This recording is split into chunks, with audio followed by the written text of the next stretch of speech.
आप सभी लोग जानते हो कि यूपीएससी में आज के समय में सबसे ज़्यादा सिलेक्शन इंजीनियरिंग बैकग्राउंड के हो रहे हैं, टेक्निकल बैकग्राउंड के हो रहे हैं, जो डॉक्टर हैं, इंजीनियर हैं। तो अभी हाल में यूपीएससी से रिलेटेड संसदीय समिति थी, उसने एक रिपोर्ट दी और उस रिपोर्ट में बहुत सारी बातें कही गई, जिसमें ये भी है कि जो यूपीएससी में सिलेक्शन हो रहे हैं उसमें 70% से ज़्यादा बच्चे टेक्निकल बैकग्राउंड के, मतलब उसमें इंजीनियरिंग है, डॉक्टर हैं। और उनने इसके कई, एक प्रकार से देखा जाए तो नुकसान भी बताए हुए हैं कि वो गलत, एक प्रकार से देखा जाए कि वो ऐसे फील्ड से आए, ऐसे क्षेत्र से आए जहाँ पे उन्होंने उसका कुछ योगदान नहीं दिया और सीधे उनने फील्ड चेंज कर ली और वो यूपीएससी में आ गए हैं। तो ये मतलब कहा है कहीं ना कहीं एक प्रकार से नुकसान टाइप का हुआ रिसोर्स का, क्योंकि अब वहाँ पे जिस फील्ड में आपकी ज़्यादा आवश्यकता है वहाँ पे आप नहीं जा रहे हो और आप एक प्रकार से यूपीएससी में आ गए हो। अब इसके पीछे कई कारण रहते हैं लोगों, हालांकि ऐसा तो है नहीं कि भाई इंजीनियरिंग है, जो कोई भी डॉक्टर है तो वो यूपीएससी एग्जाम नहीं दे सकता, ऐसा बिल्कुल नहीं है। लेकिन इसके पीछे दिक्कत ये है कि जो दूसरे ह्यूमैनिटी बैकग्राउंड के हैं या फिर जो नॉर्मल डिग्री किए हुए हैं, उनका जो रिप्रेजेंटेशन यूपीएससी में वो कम हो गया है। मतलब कि इंजीनियरिंग बैकग्राउंड ने इतना, मतलब उस पर सिलेक्शन हो रहे हैं कि बाकी जो सिलेक्शन है वो बहुत ही कम रेशियो में देखा जाए तो बाकी फील्ड के लोगों के, स्टूडेंट के उसमें हो पाते हैं। तो ये कहीं ना कहीं उन्होंने बताया है इसमें कि इंजीनियरिंग बैकग्राउंड के, टेक्निकल बैकग्राउंड के ज़्यादा सिलेक्शन हो रहे हैं और जो जिस क्षेत्र से आ रहा है उसका कहीं ना कहीं एक प्रकार से देखा जाए तो वो भी उनने उसका रिसोर्स यूज किया है, फिर बाद में इस फील्ड में आ गए हैं। हालांकि हम लोग समझेंगे कि इसके पीछे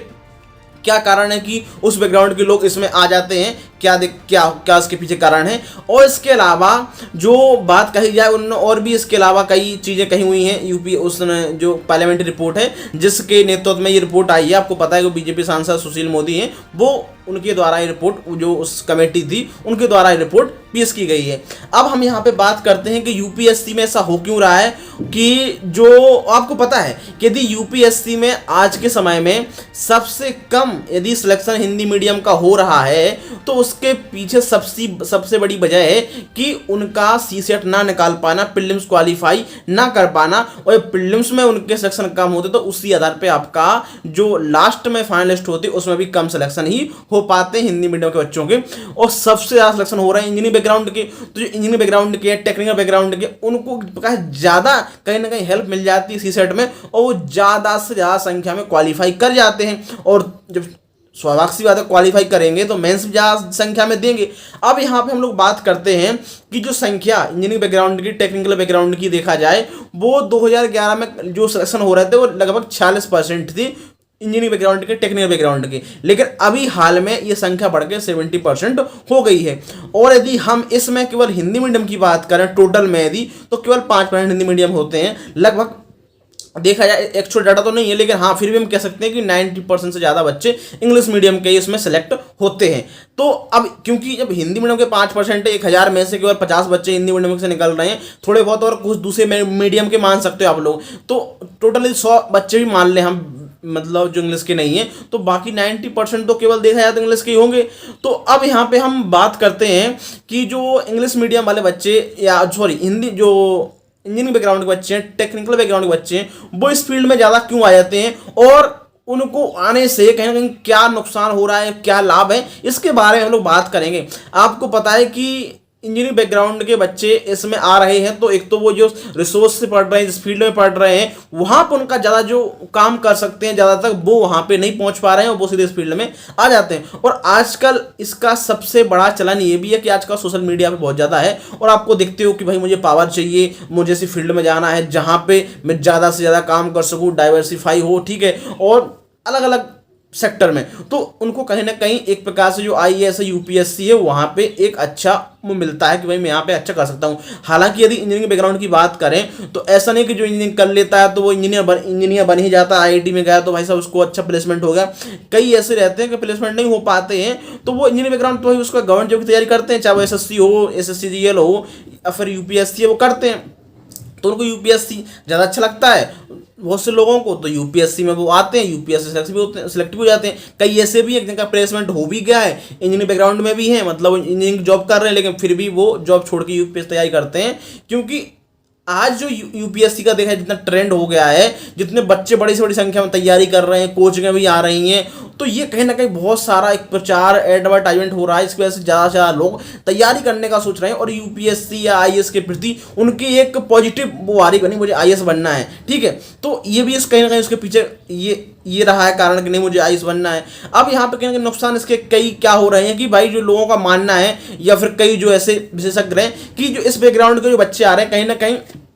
इनमें जो लॉ की कमी है या फिर देखा जाए जो कानूनी समझ है या फिर स्थानीय लेवल पे हमें कैसे मैनेजमेंट करना है, लोगों से किस तरीके से बात करनी है, हमें लोगों की जनता की जो समस्या को कैसे हमें सॉल्व करना है, उनको समझना है, ठीक है, उनको डील कैसे करना है, वो कहीं ना कहीं ऐसे नहीं आ रहा है। कई लोगों ने तो ऐसे भी कहा है कि जो सिलेक्शन हुए कि कई जो लवासना गए सिलेक्ट होके बच्चे तो वहाँ पे पहुंचे तो कई बच्चे बोले यार मुझे तो लग नहीं रहा है कि हम लोग आईएएस की ट्रेनिंग में आए हुए हैं, ऐसा लग रहा है मैं तो किसी इंजीनियरिंग कॉलेज में आया हुआ है, क्योंकि जितनी देखा सके हर कोई इंजीनियर है, हर सबसे ज़्यादा इंजीनियर सेलेक्ट हो रहे हैं। तो ये कहीं ना कहीं और इसमें नुकसान ये भी है कि आप जो दूसरे बैकग्राउंड के बच्चे हैं उनको मतलब क्या मतलब वो नहीं क्या आईएएस के लिए लायक नहीं है क्या, वो नहीं आ सकते क्या, वो उनके कहीं ना कहीं इसलिए आप देखा होगा कई लोग प्रोटेस्ट करते रहते हैं दूसरे जो मीडियम के हिंदी मीडियम के हों या फिर जो दूसरे बैकग्राउंड के ह्यूमैनिटी बैकग्राउंड के कि नहीं हमारा सिलेक्शन हो ही नहीं पा रहा, हमारा रिप्रेजेंटेशन नहीं बढ़ पा रहा है, ठीक है। तो ये कहीं ना कहीं जो डाउट हो रहा है यूपीएससी से रिलेटेड, क्यों, क्योंकि दूसरे बैकग्राउंड के बच्चे उसमें ज़्यादा नहीं आ पा रहे हैं, तो ये कहीं ना कहीं देखा जाए तो ये भी एक बुरा है। अब यहाँ पे हम बात करते हैं कि जो यूपीएससी का सिलेक्शन है उसकी जो सिलेक्शन प्रोसेस है, जो टाइम है, तो इसके अलावा इसमें ये भी हुआ था कि जो यूपीएससी का पूरा एग्ज़ाम का प्रोसेस है, टाइम जो पूरा लेता है, 1 साल से ज़्यादा का टाइम लग जाता है एक साल का एग्ज़ाम कंडक्ट कराने में, तो इस टाइम को भी थोड़ा कम किया जाए, 1 साल में 2 बार परीक्षा की जाए, 6 महीने में 1 बार, ताकि जो स्टूडेंट हैं, क्योंकि यदि एक बार फेल होते हैं तो उनको हमसे पूरा 1 साल का वेट करना पड़ता है, तो उनको ज़्यादा से ज़्यादा टाइम मिले, वो 1 साल में 2 बार एग्जाम दे सकें। और ये पूरा लंबी प्रोसेस है 1 साल की, इसमें भी काफ़ी टाइम एक प्रकार लगता है। इसके अलावा जो यूपीएससी की परीक्षा कराती है पूरी तरीके से ऑफलाइन होती है, जैसे प्रीलिम्स के देख लो, हालांकि मेंस लेवल पर तो फिर भी आप चलता है ऑफलाइन कि भाई आपको लिखना है, मेंस एग्जाम है तो वो तो कराओ, लेकिन जो प्रीलिम्स एग्जाम है उसको थोड़ा कंप्यूटर का उसमें यूज करो, उसको ऑनलाइन परीक्षा, उसकी ऑनलाइन परीक्षा कराओ, ना कि ऑफलाइन की उसमें जो पूरा एक एग्जाम रहता है, पूरा पेपर रहता है, तो वो थोड़ा, ताकि जो